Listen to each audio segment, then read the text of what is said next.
सर्वांना नमस्कार. जय नाथ. आपण चैतन्यपीठाच्या युट्यूब वाहिनीवरून आत्मसंवाद ही प्रबोधन मालिका गेल्या सुमारे 4 वर्षांपासून प्रसारित करीत आहोत. या प्रबोधन मालिकेमध्ये आपले सद्गुरू आदरणीय बाबा महाराज आपल्याला बहुमोल अशा वेगवेगळ्या विषयांवर प्रबोधन करीत असतात. आत्मसंवादाच्या मागील पुष्पात आदरणीय बाबा महाराज म्हणाले की आपण मागच्या पुष्पात पर्यावरण भूगर्भ विज्ञान व त्याची उपशाखा म्हणजे वैद्यक भूगर्भ विज्ञान म्हणजे मेडिकल जिओलॉजी या विषयाला आपण सुरुवात केली.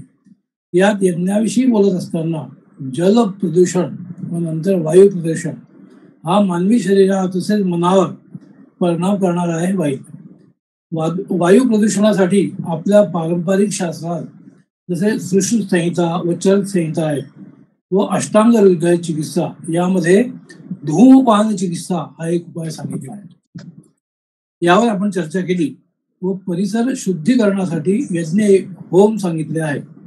या होमामध्ये विविध प्रकारच्या औषधीचे हवन करणे हा एक भाग आहे. याविषयी मी जेव्हा शोध कार्य करायला सुरुवात केली व काही पर्यावरण तज्ञ लोकांमध्ये काम करत असताना असे लक्षात आले की थर्मल पॉवर स्टेशनमध्ये जो काही दगडी कोळसा वापरला जातो त्या कोळशाच्या ज्वलनामुळे प्रचंड प्रमाणात फ्लाय ॲश निर्माण होते. त्याचा परिणाम आजूबाजूच्या परिसरातील लोकांवर विपरीतपणे होतो व पीक पाण्यावरही दूषित परिणाम होतो. सध्या शेतकरी पीक वाढवण्यासाठी नवनवीन खते वापरतात, त्याचाही दुष्परिणाम दिसून येतो. जिओलॉजीवाले जेव्हा या संदर्भात अभ्यास करतात तेव्हा त्यांचा एक वेगळा दृष्टिकोन असतो असे बाबा महाराज म्हणाले व हा एक मेडिकल जिओलॉजीचा भाग होऊ शकतो असे ते म्हणाले. ह्युमन बायो इंडिकेटर या प्रचलित पद्धतीचा वापर या भागात असलेल्या व्याधी संबंधी माहिती काढताना होतो असे ते म्हणाले. ही फ्लाय ॲश काही प्रमाणात शेतात मिसळला गेली तर त्यांनी अपाय होत नाही.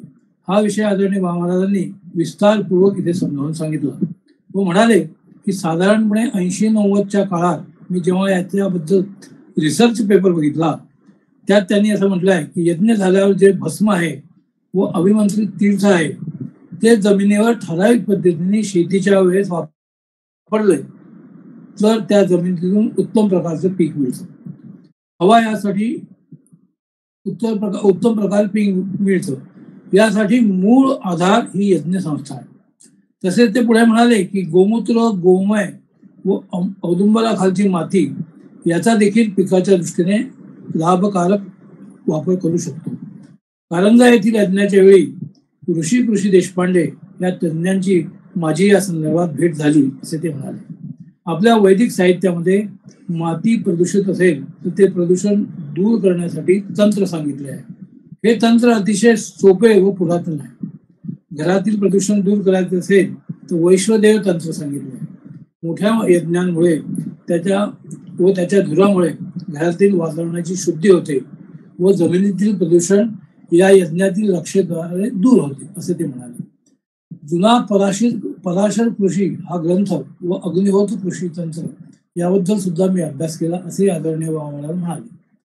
आजच्या कृषी पद्धतीत रासायनिक खतांच्या वापरामुळे अनेक दोष उत्पन्न होतात. ते दूर करण्याचे सामर्थ्य या पुरातन शास्त्रात आहे. ग्रंथकारांनी काय म्हटलं या संदर्भात हे गीतेतील 15व्या अध्यायातील असलेल्या शोकाबद्दल त्यांनी इथे माहिती दिली.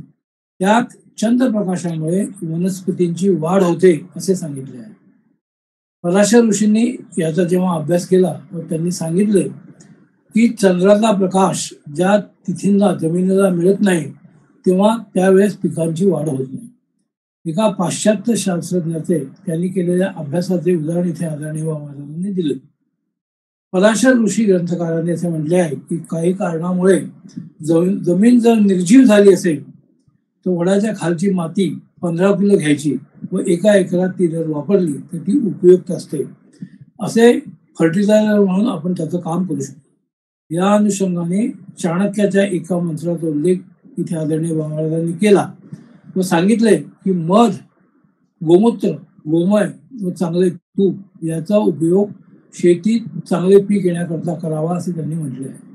आपली जी यज्ञ पद्धती आहे ती सर्व दृष्टीने अशी उपकारक आहे असे ते म्हणाले व याबद्दल त्यांनी इथे विस्तारपूर्वक प्रबोधन केले. तसेच पुढे सांगताना ध्वनी प्रदूषण ही मोठी समस्या आहे असे ते म्हणाले.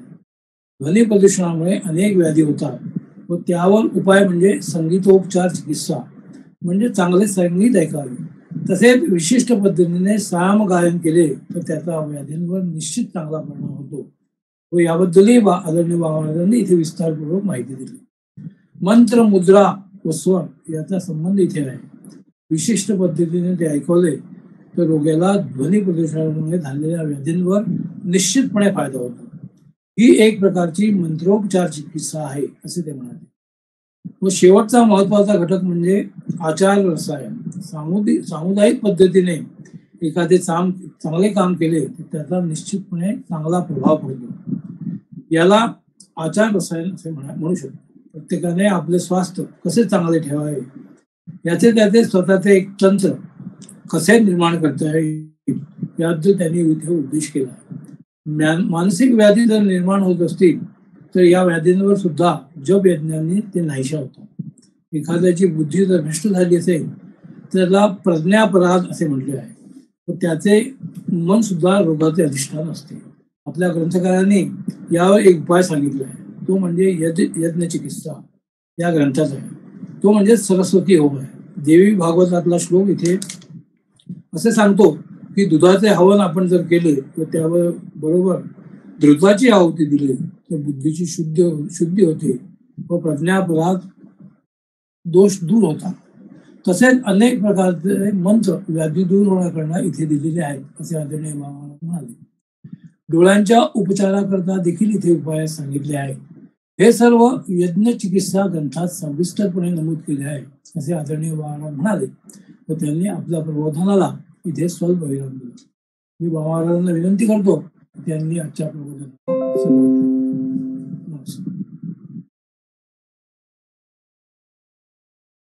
नमस्कार.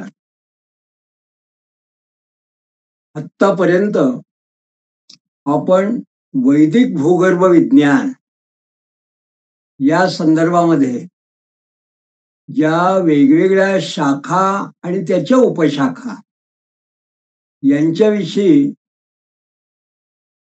चिंतन करत असताना आधुनिक भूगर्भशास्त्र किंवा जिओलॉजी, विशेषतः इंजिनिअरिंग जिओलॉजी किंवा त्याला अप्लाइड जिओलॉजिकल पार्ट आपल्याला म्हणता येईल, म्हणजे तो जो भाग आहे तो आज सुद्धा कुठल्या ना कुठल्या पद्धतीने या वैदिक भूगर्भ विज्ञान शास्त्रात जो सांगितलेला आहे तो उपयुक्त असा आहे, त्याचा आपल्याला उपयोग करता येतो. या विषयावरती विस्तारपूर्वक चर्चा केली आणि आतापर्यंत अष्टांग भूगर्भ विज्ञान असं जेव्हा आपण नामकरण करतो तेव्हा आधुनिक जिओलॉजीच्या जसा मेजर 8 ब्रांचेस, मग त्याच्यामध्ये फिजिकल जिओलॉजी आहे, इंजिनिअरिंग जिओलॉजी आहे, मायनिंग जिओलॉजी आहे, मेटलर्जी आहे, ग्राउंड वॉटर आहे, एन्व्हायरमेंट आहे, अशी जी काही शाखा आहे तशा आपण 6 वेगवेगळ्या शाखांविषयी आतापर्यंत जेव्हा एक प्रकारे चर्चा केली तर या ज्या शाखांविषयी आपण चर्चा केली तेव्हा आपण त्यांना असं म्हटलं की हा जो भाग आहे हा अप्लाइड आहे, अप्लाइड इंजिनिअरिंग, ज्यांच्यामध्ये काही ना काही आजच्या काळामध्ये अप्लिकेशन करता येतं. मात्र आता याच्यानंतरच्या ज्या शाखा आहेत, 2 शाखा उर्वरित, त्या शाखा म्हणजे ज्याला आपण स्ट्रॅटिग्राफी, पॅलिओन्टॉलॉजी आणि टेक्टॉनिक जिओलॉजी किंवा स्ट्रक्चर अशा 2 विविध नावांनी ज्याला आजच्या भूगर्भ विज्ञान शास्त्रामध्ये जिओलॉजी ज्यांना ओळखलं जातं, या विशिष्ट शाखांविषयी चर्चा करणार आहोत. थोडक्यात सांगायचं म्हणजे काय आहे तर या ज्या शाखा आहेत यांना एक प्रकारे प्युअर जिओलॉजी, शुद्ध भूगर्भ विज्ञान असं सुद्धा म्हणता येईल कारण याच्यामध्ये प्रॅक्टिकल पेक्षा थ्योरीचा भाग जास्त आहे. असं का? तर त्याचं कारण असं की सुरुवात करताना मला असं सांगायचं आहे की एखादा भूगर्भ शास्त्रज्ञ हा जेव्हा फील्ड जिओलॉजिस्ट म्हणून जंगलात काम करायला जातो आणि जर त्याला एखाद्या ठिकाणी मायनिंगच्या दृष्टीने, सर्वेच्या दृष्टीने अशी जर काही कामं करायची असतील, त्याला जर दगड सापडला, त्याला रॉक्स सापडली, त्याला आणखीन एखादा मिनरल सापडला किंवा एखाद्या भूभागाचं त्यांनी सर्वेक्षण कार्य केलं, तर सर्वसामान्य माणसाला किंवा सर्वेक्षणामध्ये हा दगड हा किती लक्ष वर्ष जुना आहे, हे काही त्याला ताबडतोब माहिती असण्याची गरज नसते. किंबहुना आपण ज्या भूभागात फिरतो आहे, हा किती जुना आहे, हा किती वर्षापूर्वी निर्माण झाला, हा कसा निर्माण झाला. मी जर का एखाद्या ठिकाणी पाण्याच्या संबंधी माहिती घेत असेल, तर ही जी वाळू आहे किंवा ज्या भागात हे पाणी आहे, हा जो भूभाग आहे, हा किती दशलक्ष, किती बिलियन इयर्स पूर्वी निर्माण झाला असेल, हे पाणी केव्हाचं असेल, या सगळ्या गोष्टीची सर्वसामान्यपणे आपल्याला सर्वे करताना गरज नसते. पण याला शास्त्रीय अध्ययन म्हणतात, संशोधनपर असं अध्ययन म्हणतात, ज्याला आपण थेरॅटिकल असा भाग म्हणतो. तो मात्र कुठल्याही शास्त्राचा, मग ते जिओलॉजी सारखं विशिष्ट शास्त्र का असेना, त्याचा महत्वाचा भाग असतो. आणि मग सगळ्या ग्रंथांमध्ये त्या पद्धतीने विवेचन सुद्धा केलेलं असतं. या जिओलॉजी किंवा इंजिनिअरिंग जिओलॉजीचं जर आपण एखादं टेक्स्ट बुक घेतलं, तर त्याच्यात महत्वाचा भाग जो असेल, त्यात काही काही महत्वाचे जे सूत्र असतात, जे विषय असतात, त्यात काय आहे, तो विषय असा असतो की या विश्वाची उत्पत्ती कशी झाली. आता आपण म्हणाल की हा विषय सर्वसामान्य माणसाचा याच्याशी काय संबंध आहे, आमच्या दैनंदिन जीवनाशी याचा काय संबंध आहे. आपण म्हणूया की काही लोक याला तत्वज्ञानाचा भाग समजतात, काही लोक अत्याधुनिक विज्ञान, ऍडव्हान्स सायन्स किंवा कॉस्मिक वगैरे अशा सगळ्या गोष्टीचा याचा संबंध लावतात. मग मध्यंतरी आपण बघितलं असेल की पॅरिसमध्ये वगैरे अशा प्रकारचे प्रयोग झाले. कशा करता झाले, तर गॉड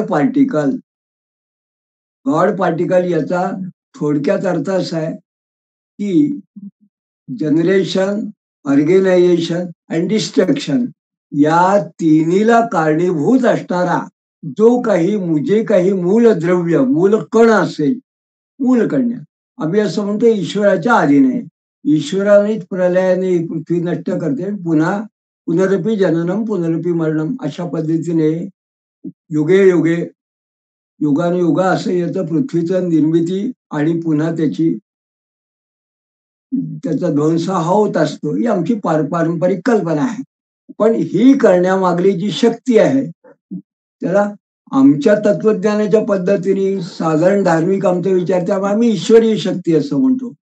पण विज्ञानदृष्ट्या जे लोक अभ्यास करतात त्याला त्यांनी पार्टिकल नाव दिलं, कारण त्यांच्या दृष्टीने ते पार्थिव आहे. एखाद्या तत्वज्ञानी माणसाला विचारलं, तो तत्वज्ञानी असं म्हणेल की त्याच्यामध्ये काय आहे की हे द्वैत आहे, काय अद्वैत आहे. द्वैत अद्वैत हा तत्वज्ञानाचा भाग झाला. पण प्रत्यक्षामध्ये जड आणि चेतन, चेतन आणि जड हा वाद जसा तत्वज्ञान आहे तसं विज्ञानातही आहे. पूर्वीपासून जसा जड चेतन वाद हा तत्वज्ञान पण विज्ञानात चालतो, म्हणून मग त्याला अगदी 19व्या शतकातले सुद्धा वैज्ञानिक त्यांनी जेव्हा या सगळ्या गोष्टीचा विचार केला, तेव्हा त्यांनी असं म्हटलं की सूक्ष्मातील सूक्ष्म असं जे काही अस्तित्व आहे पार्टिकल, ते याला पार्टिकल म्हणावं का वेव्ह म्हणावं. म्हणजे हा एक ध्वनी तरंगाच्या पद्धतीने एखादा जणू काही हा तरंग आहे का प्रत्यक्षाची जड वस्तू आहे. आणि शेवटी याचाही अजून निकाल लागलेला नाही आहे. फक्त एवढं नक्की आहे की आपण जर त्याला ज्याला तरंग असं म्हटलं, तर वेव्ह म्हणून त्याचा उपयोग करता येतो, कारण आपल्याला माहिती आहे की वेव्ह फॉर्ममध्ये सगळं आज शरीर सृष्टीने आहे. आणि पार्टिकल म्हटलं, एखादा मूलकण जो आहे, तर तो आहे. कारण जड वस्तू आहे, तो डोळ्याला दिसत नसला तरी सूक्ष्माती सूक्ष्म काहीतरी आहे. आणि सध्याचं विज्ञान, त्याच्यामध्ये जगाची उत्पत्ती ही त्याच्यावर आधारित आहे. कारण त्यांना कुठेतरी का होईना एक अशी कल्पना करावी लागती, की या जगाची उत्पत्ती याची जोपर्यंत आपल्याला माहिती होत नाही, तोपर्यंत पृथ्वीची उत्पत्ती कशी कळणार? पृथ्वीची उत्पत्ती आहे, ही का? तर त्याशिवाय पृथ्वीच्या भूगर्भशास्त्रविषयक माहितीचा अभ्यास तरी कसा करायचा? म्हणून आधी जगाची उत्पत्ती आणि पृथ्वी आणि आपल्याबरोबरची ही सगळी सोलार सिस्टीम ज्याला म्हणतात, सूर्य वगैरे नवग्रह आदी सगळी ही आपली ग्रहमालिका आहे. याची माहिती होणं आवश्यक आहे. ती याची उत्पत्ती. मग या संदर्भामध्ये अभ्यास जो चालू आहे. म्हणून आज जर का आपण एखाद्या चांगल्या साधारणपणे अभ्यासक आणि वाचक जो चांगला आहे, अशा एखाद्या विज्ञाननिष्ठ जर का कोणाला जर विचारलं, तर ते असं सांगतात, की साधारणपणे 2-3 अशा वेगवेगळ्या पद्धतीच्या विचारधारा अशा आज तरी आपल्या समोर दिसतात. ती सगळ्यात प्रसिद्ध म्हणजे एक बिग बँग थिअरी असं त्याला म्हणतात. Big bang. बिग बँग म्हणजे तेव्हा तरी अगदी सूक्ष्माती सूक्ष्म असा एक कुठलातरी एक असा मूलकण होता. आणि तो मूलकण त्याचा जणू काही स्फोट झाला आणि त्या मूलकणाच्या स्फोटामधून हे बृहत असा आकाराचं हे विश्व निर्माण झालं. त्याला बिग बँग थिअरी असं म्हणतात. पण त्याच्याबरोबरीने आणखीन एक विचार असा आहे, की युनिव्हर्स कसं आहे? काही लोकांनी सांगितलं की पल्सेटिंग आहे. म्हणजे त्याचा नाश होतो आणि पुन्हा ते निर्माण होतं. आणि त्याच्यामध्ये हे जे विश्व आहे, हे पुनरुपी नाशे पुनरुपी उपदे असं ज्ञानेश्वर महाराजांनी जे सांगितलं, एखाद्या झाडाविषयी वगैरे. पण त्या पद्धतीने हे विश्वाचं त्यांनी सांगितलं. त्याला पल्सेटिंग युनिव्हर्स असं म्हणतात. आणि दुसरा एक विचारसरणी असते, त्याला स्टेडी स्टेट युनिव्हर्स म्हटलं. हे विश्व पूर्वीपासून जसं आहे ते तसंच आहे. आणि त्याच्या पलीकडे गेल्यावर एकाने सांगितले की एक्सपांडिंग युनिव्हर्स, म्हणजे हे सतत वाढत राहणार आहे. तर या सगळ्या विचारधारा ज्या आहेत, या कशा आहेत? या पाश्चात्य आहेत. या पाश्चात्य विचारधारा जशा तिकडल्या विज्ञाननिष्ठ लोकांनी, वैज्ञानिकांनी एक प्रकारे स्वीकार केल्या. यातला पूर्ण निकाल अजूनपर्यंत लागलेला नाही, की नेमकं या एका विचारावरती आपण ठाम असावं. सगळ्यांना एकत्रितपणे मान्य आहे असं काही त्यांना सांगता येत नाही. आणि ही आजची विज्ञान निष्ठांची, वैज्ञानिकांची सध्याची तरी अवस्था आहे. जसं विश्वाच्या निर्मितीबद्दल असं विचार आहे, तसंच पृथ्वीच्या निर्मितीबद्दल सुद्धा, विशेषतः पृथ्वीच्या निर्मितीनंतर हे जे महाद्वीप निर्माण झाले आहे, ज्याला कॉन्टिनेंट असं म्हणतात, याच्या निर्मितीबद्दल सुद्धा अजूनपर्यंत एक वाक्यता नाही. म्हणून जवळजवळ 1986च्या मध्ये, त्यानंतर 86 मध्ये जेव्हा शीट इव्हॉल्युशन ऑफ कॉन्टिनेंट, या कॉन्टिनेंटच्या इव्हॉल्युशन म्हणजे कशी निर्मित झाले याविषयीचा एक जो ग्रंथ डॉक्टर रोडे यांचा प्रकाशित झाला, त्याच्या प्रस्तावनेमध्ये तत्कालीन एक प्रसिद्ध असे भूवैज्ञानिक जे होते, त्यांनी असं एक त्या ठिकाणी त्यांनी वाक्य असं म्हटलं होतं त्याच्यात. ते प्रतिपादन करताना असं म्हणाले, की there are as many theories of evolution as continents in the world.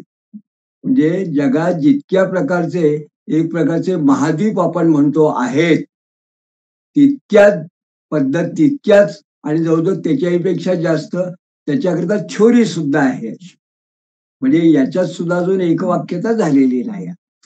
तर हा सगळा जो अभ्यासाचा विषय आहे, हा evolution of continent, evolution of universe, हा जरी विशिष्ट पद्धतीचा एक प्रकारचा संशोधनाचा विषय असला, तरी भूगर्भशास्त्राचा एक अतिशय महत्वाचा भाग आहे. हा थ्योरीचा भाग आहे.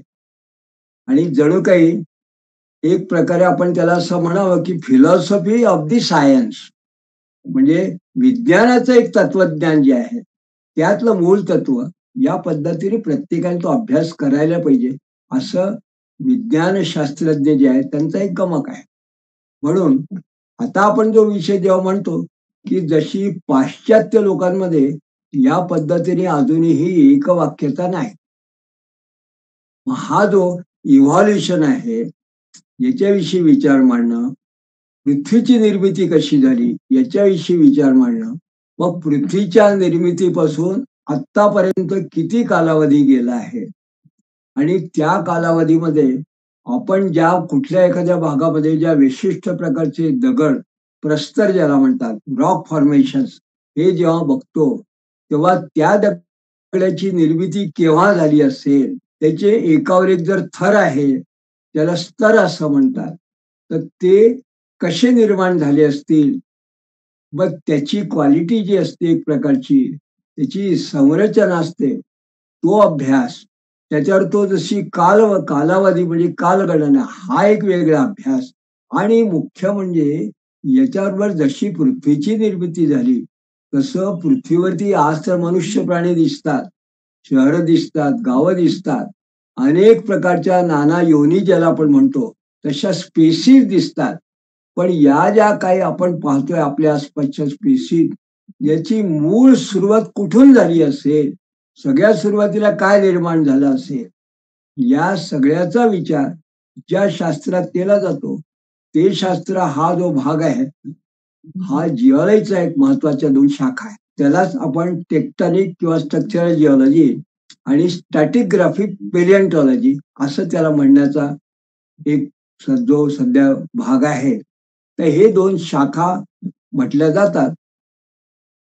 आजही ॲस्ट्रोफिजिक्स, ॲस्ट्रोजिओफिजिकल याचं जे काही आपण म्हणतो की सॅटेलाइटच्या थ्रू किंवा वेगवेगळ्या ग्रहांच्या दृष्टीने अभ्यास जेव्हा चालतो, त्याचं कारणच एक आहे की या विश्वाच्या निर्मितीचं रहस्य जे काही असेल, जे कोड आहे ते अजूनही सुटलेलं नाही आहे.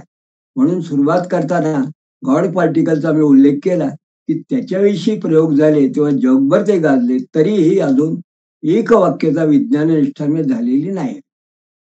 पण हा जिओलॉजीचा अभ्यासाचा विषय आहे आणि प्रत्येक टेक्स्ट बुक मध्ये जिओलॉजीचा हे आपल्याला निश्चितपणे याविषयी विचार बघायला मिळतात.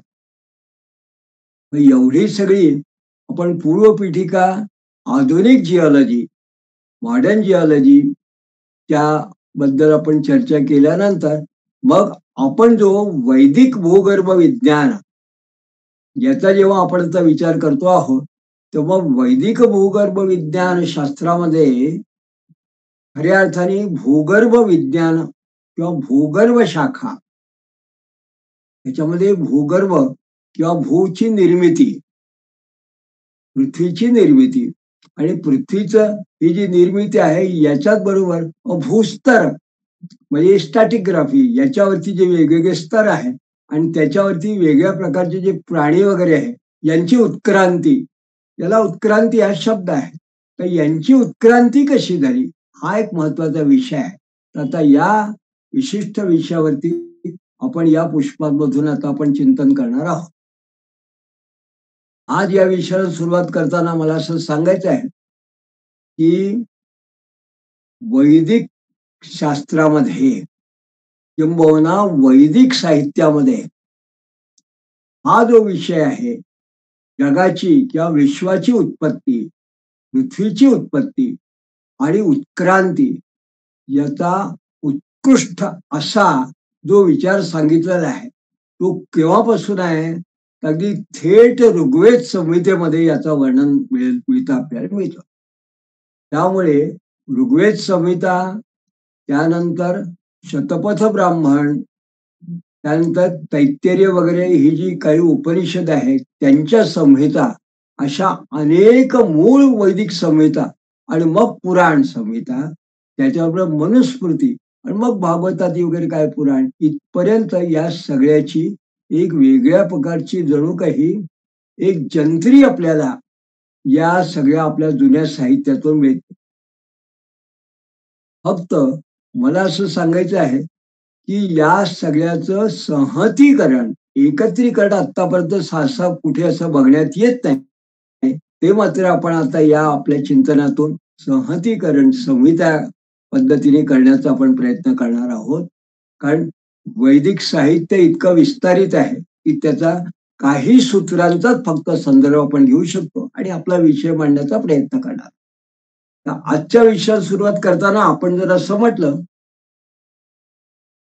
की या विश्वाचं एक प्रकारची रचना आणि याचं मूळ, याची निर्मितीचं मूळ, ओरिजिन आणि स्ट्रक्चर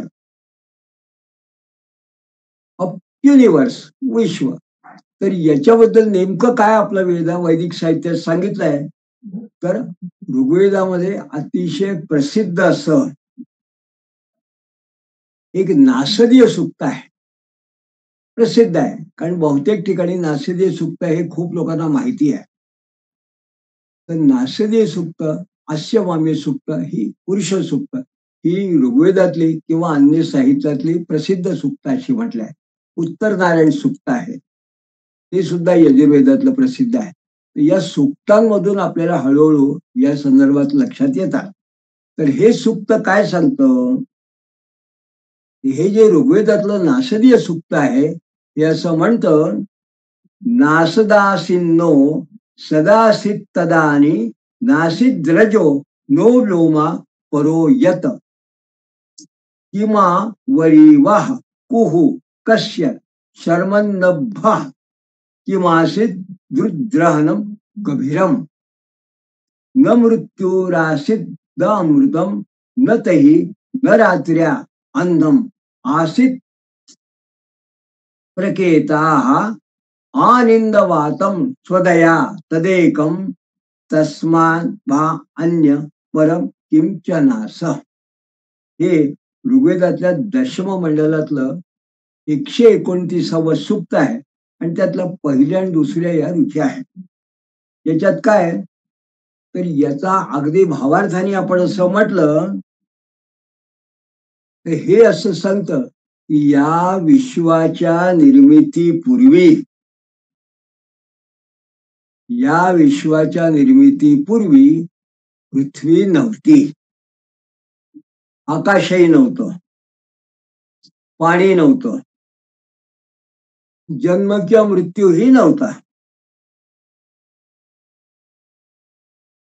न व्योमा परो यत, आकाशही नव्हतं, मग दिवस किंवा रात्र हेही नव्हतं. आणि या समग्र विश्वामध्ये प्राण म्हणून जो काही आहे, वायू किंवा प्राण म्हणून जी शक्ती आहे ती सुद्धा नव्हती.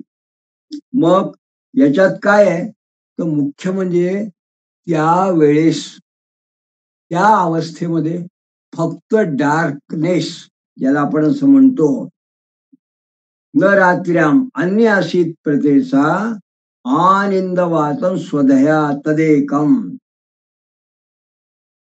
फक्त अंधकार असा होता. मग दुसरं काय असणार आहे तिथे,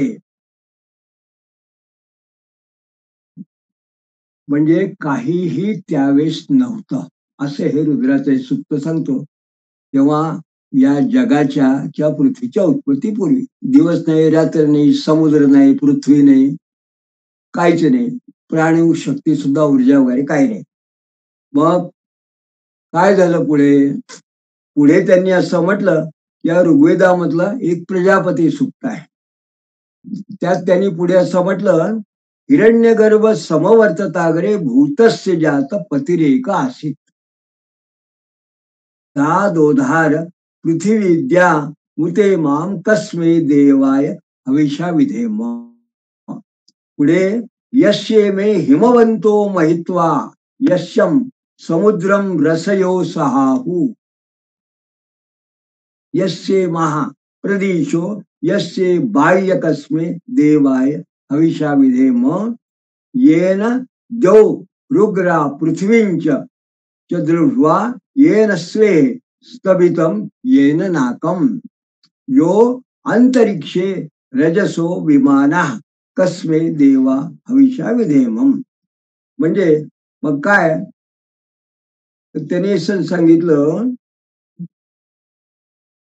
की हिरण्यगर्भ या नावाने एक फक्त वस्तू अशी अस्तित्वात होती, हिरण्यगर्भ. हिरण्यगर्भ हे कशाला म्हटलंय, तर आपल्याकडे परंपरेने आपण जर असं बघितलं तर काही जुन्या ग्रंथातनं नव्हे तर अगदी गुरुचरित्रात सुद्धा असं म्हटलंय की आधी ब्रह्मांड, त्या ब्रह्मांडामधून हिरण्याण्ड आणि त्या हिरण्याण्डामध्ये हिरण्यगर्भ अशी उत्पत्तीची एक त्यांनी सांगितली आहे. ब्रह्मा या शब्दाचा अर्थ काय आहे, ब्रह्म शब्द आपल्या परंपरेने असे सांगितलंय की ब्रह्म म्हणजे सत, जे नाहीसही होत नाही, जे निर्माणही करता येत नाही, ते ब्रह्म. ब्रह्म या शब्दाचं बृहतीस ब्रह्म, जे सतत वाढत जातं, एक्सपांड होतं, ओतप्रोत व्याप्त आहे, ते ब्रह्म, असं ब्रह्म. पण त्याच्यातून काय निर्माण झालं, तर त्या ब्रह्मांडाचं हे अंडाकृती असणार हे जे ब्रह्मांड आहे, याच्यातून हिरण्याण्ड एक निर्माण झालं.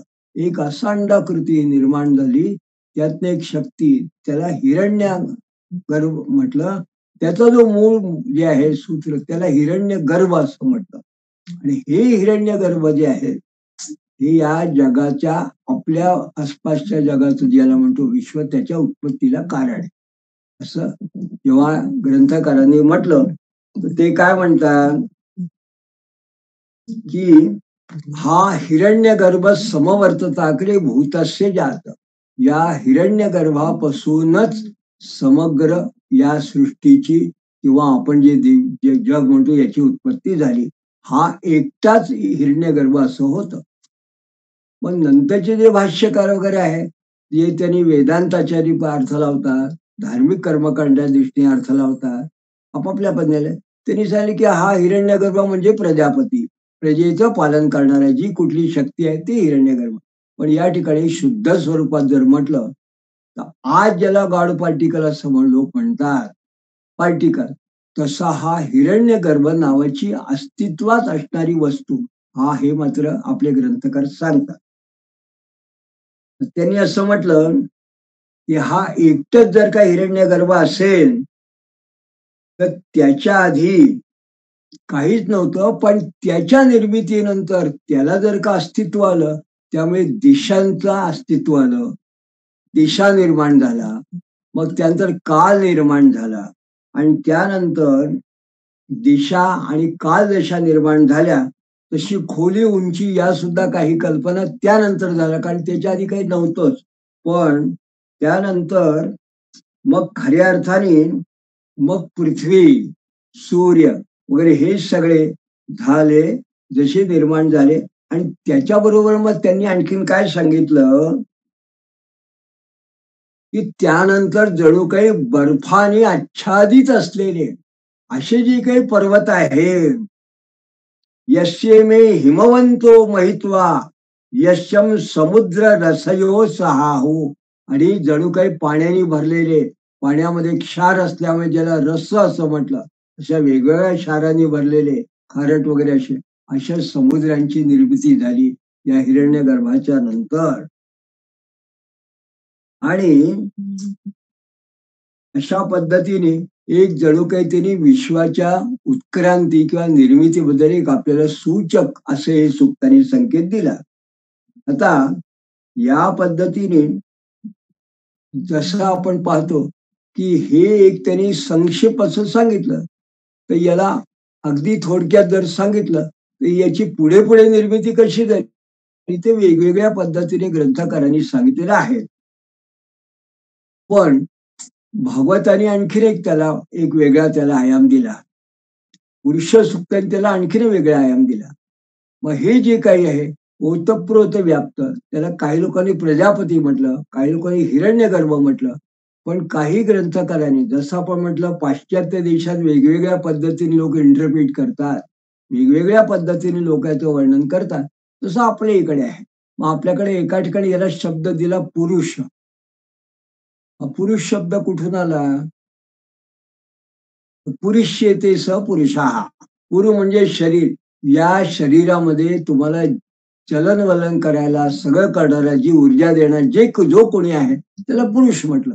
आणि तो काय आहे, तो जो आहे या चलनवलन ही जगाची जी मूळ शक्ती आहे त्याचा अंश आहे तो पुरुष आहे, असं एक साधारणपणे आपण म्हणायचं. आणि मग याला पुरुष सुक्तानी असं म्हटलं, पुरुष एवेदगु सर्वम यद्भूतम यच्च भाव्यम उताम्र तत्वशेषानो यदन्ने नातिरोहती.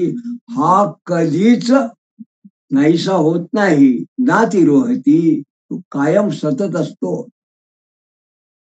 यद्भूतम यच्च भव्यम, तो पूर्वी सुद्धा होता, भविष्यात सुद्धा असणार आहे, तो पुरुष आहे.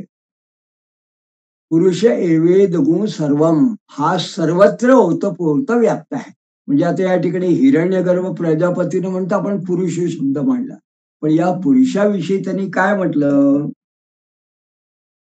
या जो पुरुष आहे, आणि ही कल्पना कुठून आली ते ही कठोपनिषद वगैरे या उपनिषदांमधून मांडली पहिल्यांदा. तर त्यांनी असं म्हटलं की हा जणू पुरुष म्हणजेच, कठोपनिषद म्हटलं हा पुरुष म्हणजेच जणू काही हिरण्यगर्भ आहे.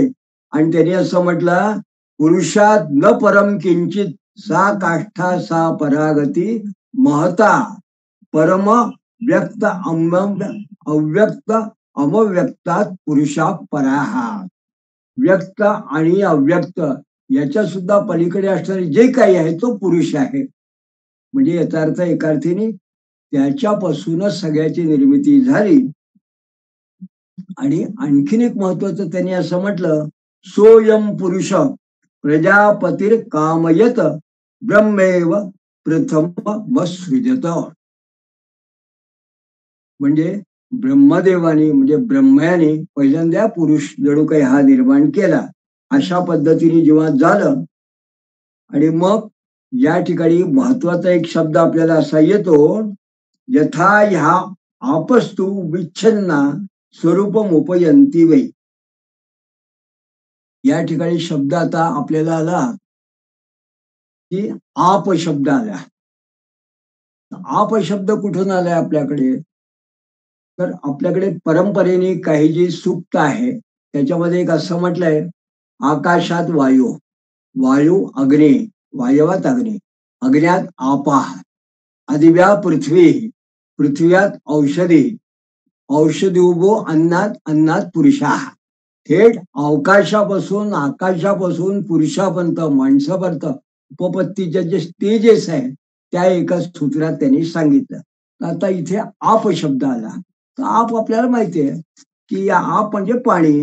पण या ठिकाणी वेदांना फक्त पाणी हा शब्द अभिप्रेत नाही आहे. मग त्यांनी काय म्हटलंय की कठोपनिषद जी त्यांनी त्यांनी असं म्हटलं, आपो वा इदम सर्व मापनवान यदाप्नोत स्मादात यदा मृणोत तस्मात वा. म्हणजे अशा पद्धतीने आपण जेव्हा ग्रंथ म्हटलो तसं मग पुढे काय म्हटलं, यत्र वै यज्ञस्य शिरो छिद्यत तस्य रसो दृत्ताप प्रविश्य ते सेवेने दे तेनैव तद्दृश्येना आपः स्यन्दन्ते आपो हि तेन युज्यन्ते द्रव्यत्वं प्राप्नुवन्ति च तत् अभ्रम विव समहन्यत तदवस्तिम अभिनत स समुद्रो भवत तद्वा इदम आपम सलील मासित. म्हणजे हे आपल्याला तैत्तिरीय ब्राह्मण आहे, शतपथ ब्राह्मण आहे, याच्यातले या आप संबंधी काही निवडक सूत्र आपण यातली बघितली. आणि याच्यातनं असं लक्षात आलं की हे आप म्हणजे जे काय ते आपण जे फक्त पाणी म्हणतो ते नाही आहे. या जगामध्ये काहीतरी आप असं नावाचं एक काहीतरी असं होतं. या आपापासून बऱ्याच गोष्टीची निर्मिती झाली आहे. पाण्याची निर्मिती झालीच आहे, पण एक प्रकारे ज्याला काही ठिकाणी एनर्जी किंवा ज्याला पार्टिकल, फ्लूइड पार्टिकल, किंवा ज्याला आपण इलेक्ट्रिकली चार्ज असं जे काही अवकाशामध्ये असणारं जे काही असतं त्याला. तर त्याला आप हा शब्द ग्रंथकारांनी म्हटलेला आहे. आणि एक प्रकारचं जणू आपल्याला या निमित्ताशी माहिती अशी लक्षात येते की आप म्हणजे अत्यंत सूक्ष्मातिसूक्ष्म असे वाहणारे, कारण एका ठिकाणी स्थिर नसणारे अशा परमाणूंचं एक फ्लुइड, हा जसा आहे एक द्रव्य किंवा रस, अशा पद्धतीने हे परिपूर्ण असणारं हे जे काही संपूर्ण विश्वात आहे त्याला आप असं म्हटलेलं आहे. म्हणजे या ठिकाणी आपण आप शब्द जेव्हा म्हटला, आपोष्टामयो भुवस्थान ऊर्जे दधातना, या ठिकाणी ऊर्जा शब्दही आलेला आहे, आप शब्द आलेला आहे. तर सूक्ष्म अभ्यास केला तर आपल्या लक्षात येतं, या संपूर्ण विश्वामध्ये ज्याला इलेक्ट्रॉन किंवा सध्या पार्टिकल फिजिक्स मध्ये पार्टिकल म्हणतात, की हे जे काही त्याच्यामध्ये आहे विश्वामध्ये कुठेतरी, त्याला आप असा शब्द आहे. आणि आपस्त्रजंतु चिकिल्याने, म्हणजे आपा म्हणून सगळ्या गोष्टीचं सृजन झालेलं आहे. तर या पद्धतीने अत्यंत सूक्ष्मातिसूक्ष्म असे जे परमाणू किंवा जे पार्टिकल्स असतील त्याला आप शब्द वापरलाय. आणि मग हे जे आप आहे हे काय वेगवेगळ्या पद्धतीने वेगवेगळ्या फॉर्म मध्ये हे जणू काही परावर्तित होत गेले, असं या नंतरच्या आपल्याला आपल्या वैदिक वेगवेगळ्या सूत्रातून कळतं आपल्याला. आता एक प्रश्न असा आहे की ही जी परमाणू वगैरे सगळे होते आप, तर हे काय झालं, तर ही जशा पद्धतीने एखाद वेळेस काही वेळा खूप उष्णतेमुळे पाण्याचा आधी एक प्रकारचं जशी वाफ होते, आणि जर त्याच्यात आणखीन काही असेल तर त्याचा ढग होतो, किंवा आपण एक म्हणतो की त्या पद्धतीने स्मोक स्मोक वगैरे असं जे काही असतं त्याचा असं एक घनीभूत असं एक त्याला स्वरूप येतं, त्याला दृश्य असं स्वरूप. तर याचं एक घनीभूत असं स्वरूप निर्माण झालं. आणि हे घनीभूत जे स्वरूप आहे याच्या या परमाणू किंवा पार्टिकलच्या एकत्रीकरणामुळे ते हे आपाचं एक प्रकारचं रूपांतरण झालं. आणि या रूपांतरणाला मग आजच्या आधुनिक वैज्ञानिक काय लोक म्हणतात, ते असं म्हणतात की हा एक प्रकारचा नेबुला, असा शब्द पाश्चात्य भाषेमध्ये आहे, त्याला नेबुलायझेशन असं म्हटलं. या नेबुला अशा प्रकारचा एक प्रकारचा जणू काही खूप प्रकारचा परमाणूंचा असा एक ढग किंवा असा एक काहीतरी तयार झाला असेल त्याचा घनीभूत असा. आणि गॅसेस, याला गॅसियस नेबुला असं आता विज्ञान क्षेत्रामध्ये याला म्हटलं तरी गॅसियस फॉर्म मधला नेबुला असा ह्या पद्धतीने या आपांचा तयार झाला. आणि शतपथ ब्राह्मणामध्ये बरोबर याच पद्धतीने अत्यंत उत्तम असं वर्णन केलं. ते असं म्हणता, आपो हवा इदमग्रे सलिल मे वास ता अकामयंत तासु तपस्तप्यमानासु हिरण्य मांडम संबभूवा. आणि अजातो हा तही संवत्सरम मास येला तावत पर्यप्लवत तत्संवत्सरे पुरुषम समभवत प्रजापती रूपमेव तत प्रजापती हिरण्यंत मा अंताद आत्मनो अकुरुत तस्मादु हिरण्मय प्रजापती इति रीती. अगदी संक्षिप्त सांगायचं का, हे सलील म्हणजे एक प्रकारचा जसं की महान समुद्रासारखं अशा पद्धतीचा हा जो परमाणूंचा वगैरे हे होता तो तप्त झाला, तापला. आणि मग तासू तप्यस्त मानसू त्याच्यातून हिरण्यांड निर्माण झाला, त्याच्या एकत्रीकरणामुळे संभभुवा ते निर्माण झालं.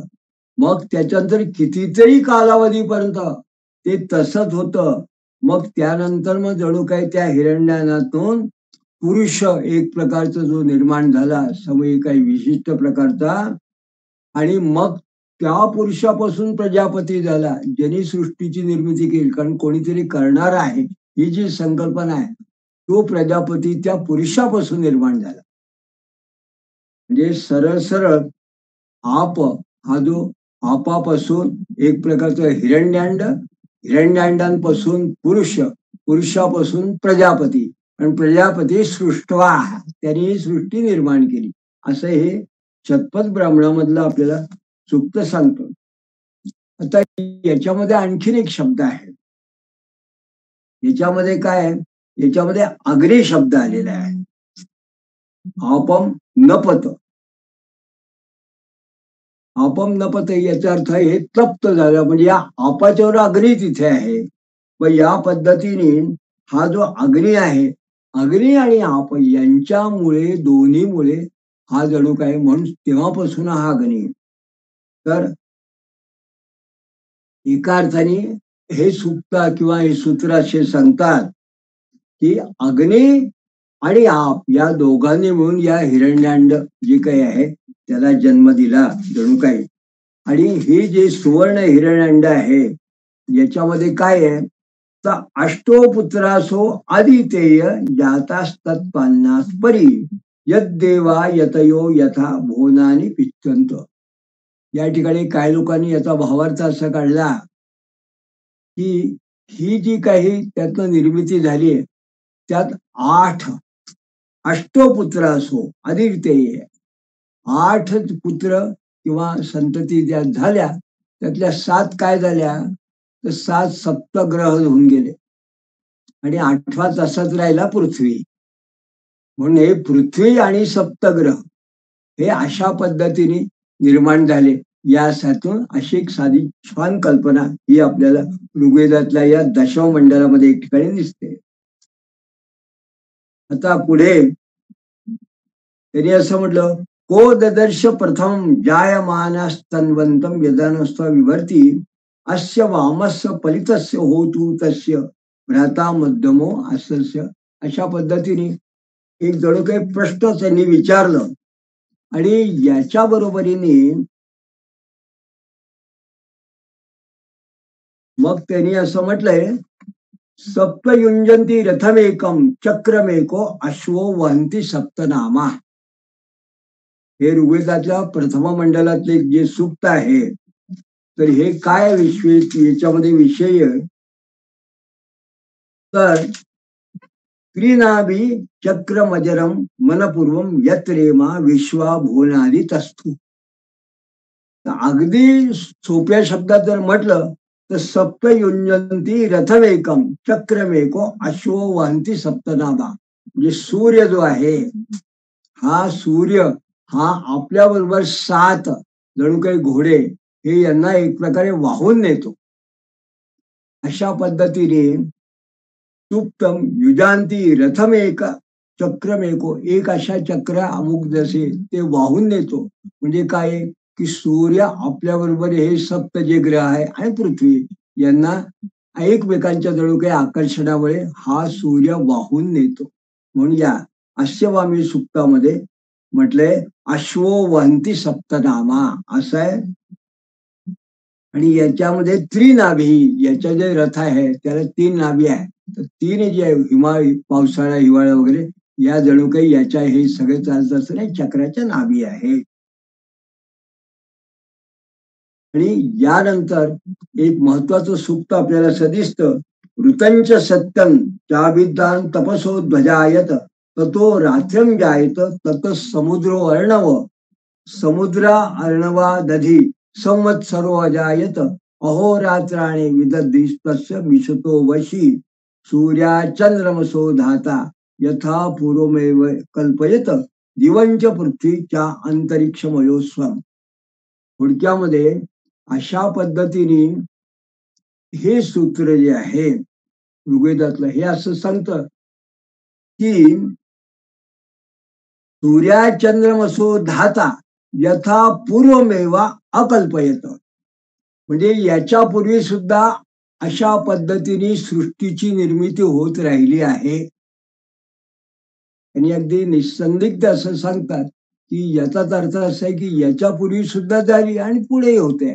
म्हणजे एक ज्याला आपण असं म्हणतो की आपली सृष्टी ही स्टेडी स्टेट नाही आहे, केवळ एक्सपांडेड नाही, ती निर्मिती होते, पुन्हा त्याचं एक प्रकारे आपण डिस्ट्रक्शन होतं, पुन्हा निर्माण होतं. म्हणून आपल्याकडे कल्प शब्द आलाय. तर कल्प शब्द कशावर नाही की कल्पांत हे पुन्हा सर्व निर्माण होतं आणि पुन्हा नष्ट होतं. सूर्योदयामी पुन्हा पुन्हा. तर हा शब्द याच्यातून असाला यथा पूर्वमे कल्पयत. पूर्वी ज्या पद्धतीने तो निर्माण झाला तसं पुन्हा हे विश्व असं निर्माण होत राहतं. हे महत्वाचं सूक्त ऋग्वेदाने या ठिकाणी सांगितलं. म्हणून की वेगळ्या पद्धतीचा विचार हा वैदिक सूत्रात थेट ऋग्वेदापासून आपल्यापर्यंत जेव्हा शतपथ ब्राह्मण ऋग्वेदातनं आला आणि मग अशा पद्धतीने सांगितलं की सूर्य चंद्र कसा जातो, सूर्य चंद्र हे सगळे पृथ्वी वगैरे हे सगळे या पद्धतीने येतात आहे आणि हे सगळे जणू काही गुरुत्वाकर्षणामुळे एकमेकांशी बांधलेले आणि ती एक प्रकारची जणू काही प्रदक्षिणा करतात आहे. पृथ्वीच्या बरोबर सूर्य प्रदक्षिणा करतोय. हा ध्रुवाविषयी ध्रुवाच्या भोवती सूर्य आपल्या ग्रहमालिकेची प्रदक्षिणा करतो. ध्रुव आहे हा पूर्ण सप्तर्षी मंडलातून करतो. अशी हे जे चक्र आहे त्याला आपण गॅलेक्सी असं म्हणतो. आपली आकाशगंगा आहे त्याचा आपण विचार करतो. हे भागवतामध्ये उत्तम पद्धतीने सांगितलेलं आहे. या गॅलेक्सीचं वर्णन आपल्याकडे भागवत आलं आहे. पण सुरुवात करताना ही गॅलेक्सी आकाशगंगा कशी निर्माण झाली असं या ठिकाणी आपण बघितलं की याचाच अर्थ असा आहे की सध्याचं विज्ञान सुद्धा अशा पद्धतीच्या ज्या कल्पना समोर आणतात आणि अशा पद्धतीने जेव्हा काही काही गोष्टी सांगत असतात पण अशा पद्धतीच्या मूळ कल्पना थेट आपल्याकडे विज्ञाननिष्ठ पद्धतीने या उत्क्रांतीवाद्याच्या सांगितलेल्या आहेत. आता पुढे आपण जेव्हा म्हटलं तर तावे शाणा भवती मृदन्यसदिती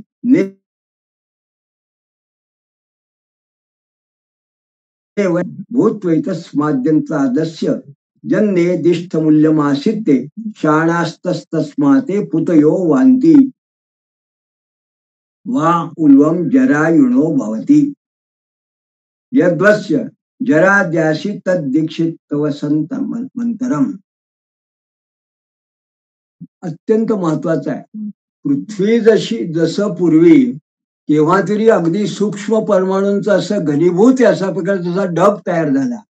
मग त्या ढगामधून एक काय झालं ते एक प्रकारे जणू काही एखादी पातळ अशी वस्तू तयार व्हावी. पातळ अशी त्या ढगातून ज्याला मेल्टेड असं आपण म्हणावं. एखादं वस्तू मेल्टेड मटेरियल द्रव पदार्थ असा काहीतरी तयार व्हावा. त्या ढगांच्या अशा एकच घनीभूत त्याच्यातून तर त्याला या पद्धतीने जेव्हा असं म्हटलं की शतपथ ब्राह्मणाने त्याला शब्द दिलाय शाणाभोवती. हा जो असा घनीभूत झालेला पदार्थ हा जो द्रव पदार्थाच्या स्वरूपात झाला आणि मग हा द्रव पदार्थ जो आहे हा हळूहळू काय झालं तर ते असं म्हणतात अथ शर्करा संभरंती देवाश्च वा असुराश्चो भये प्राजापत्या परतुरे. मग एवमिमाम प्रतिष्ठाम शर्करावी परिबृहंत. नंतर हिरण्य औषधी वनस्पत सृजत तेरे माम पृथ्वी प्राच्छायत सश्रांत स्तेपान फेनम सृजत सश्रांत स्तेपानो मूढम शुष्का वपुषिकतम शर्करा अश्मानुमयो. हा वा एता नवसृष्टय. म्हणजे हा आता आपल्याला क्रम दिसून येतो उत्क्रांतीचा.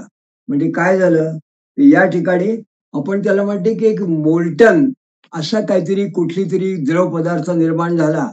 त्यानंतर काय झालं शर्करा. शर्करा शब्द या कुठल्या अर्थाने वापरलाय तर त्यांनी एक ज्याला स्मोक किंवा असा जो होता त्याला द्रव पदार्थात त्याची निर्मिती झाली आणि त्या द्रव पदार्थामधून काय झालं तो क्रिस्टल शर्करा याचा अर्थ क्रिस्टलायझेशन ज्याला आपण सुद्धा म्हणतो, किंवा एक प्रकारे त्याचा खडे आपण क्रिस्टल हा शब्द, क्रिस्टलायझेशन हा शब्द जिओलॉजीत वगैरे आपण वापरतो.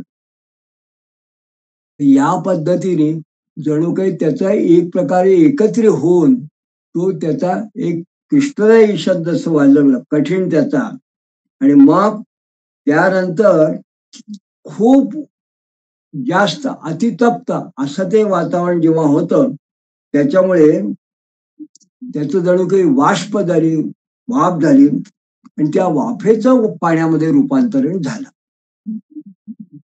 तर त्या क्रिस्टल मधून क्षार निर्माण झाले वेगळ्या पद्धतीचं, आणि वाफ जी दिली त्यातून पाणी निर्माण झालं.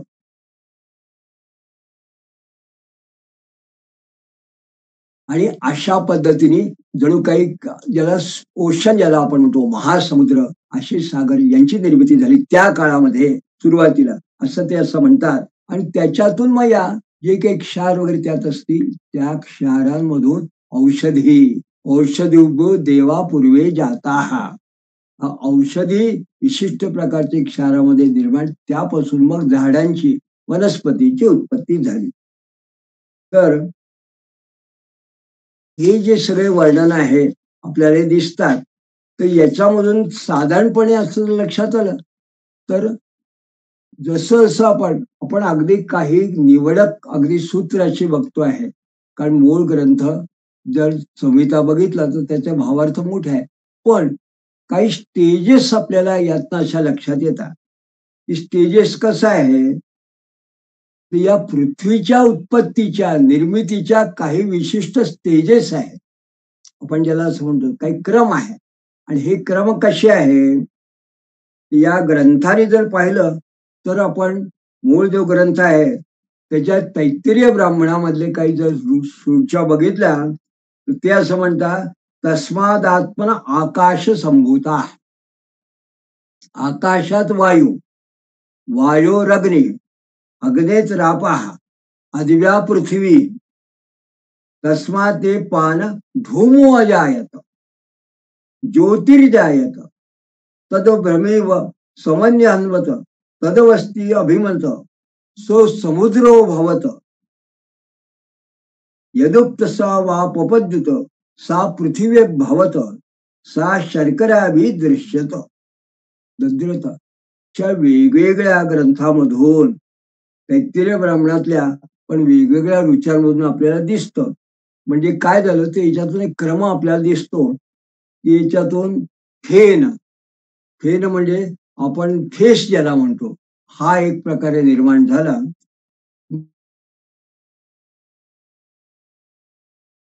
नंतर त्याच्यावरती एक पातळ असा मातकट थर, त्याला मृदा असं म्हणता येत नाही, पण बारीक वाळू जसा आपण मातीचा थर एखादा असतो त्यातनं त्याला घरीभूत झालेला तो त्यातनं निर्माण झाला फेनामधून.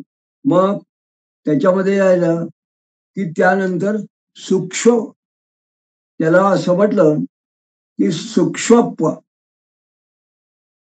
म्हणजे एक प्रकारचं त्याला शोषण, त्याला शोष निर्माण झाल्यामुळे त्याचा आपण म्हणतो कोरडेपणा, त्याचा ओलसरपणा निघून गेला अतितप्त झाल्यामुळे. मग त्याच्यामध्ये उस हा शब्द म्हटलाय त्यांनी, उसा. तर उस म्हणजे याचा अर्थ काय, तर क्षारयुक्त पृथ्वी, ज्याच्यामध्ये वेगवेगळ्या प्रकारचे काहीतरी क्षार किंवा अशी औषधी, अशी त्याला औषधी शब्द. आणि मग त्यांनी म्हटलंय की सिक्त म्हणजे ग्रॅन्युलर फॉर्म, बारीक बारीक कण असतात ते सिक्त त्यांनी म्हटलं आहे त्यांनी. आणि मग शर्करा म्हणजे त्याचे जे कण आहेत ते एक प्रकारचे, ज्याला क्रिस्टल आपण म्हणतो, त्याला ऍग्लोमेट, त्याला मोठे थोडे खड्या अशा पद्धतीने त्याला स्वरूप आलं. मग त्याला जिओलॉजीमध्ये क्रिस्टलाइन ग्रॅव्हल असा शब्द आहे. ग्रॅव्हल वगैरे शब्द हे इंजिनिअरिंगचे वगैरे जे लोक आहेत त्यांना माहिती आहे, त्याला ग्रॅव्हल म्हटलं. तर या पद्धतीने ते तयार झाले खड्यापासून. आणि मग त्याच्यातून अस्मा म्हणजे कॉम्पॅक्ट ग्रॅव्हल म्हणजे एक प्रकारचा दगड हा त्यातनं निर्माण झाला. आणि मग आयस म्हणजे या दगडांच्या एकत्रीकरणामुळे जणू काही एक प्रकारची रॉक, प्रस्तर हा त्यातनं निर्माण झाला. आणि औषधी वनस्पती म्हणजे व्हेजिटेशन अशा पद्धतीने त्यांनी निर्मिती झाली.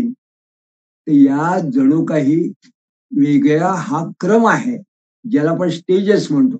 आणि संक्षिप्त मध्ये आपण जर असं म्हटलं, या प्रत्येकाचं वर्णन कसं आलेलं आहे.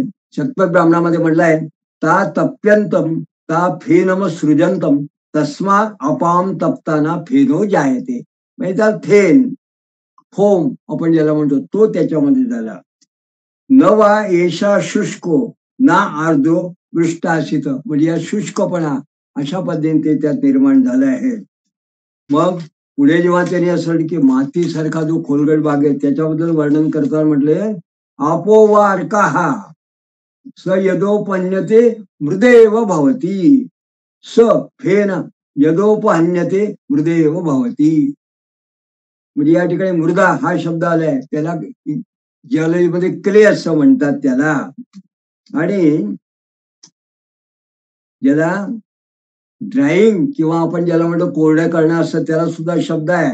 ही जी स्टेज आहे याच्यामध्ये आणखीन एक त्यांचं म्हटलंय की ज्याला क्षार ही कशी आली असतील तर असो हवई देऊर असते पृथिव्या एतान पशून प्रददो तस्मान पशव्य मुषप्राह तामुता आगता आयसम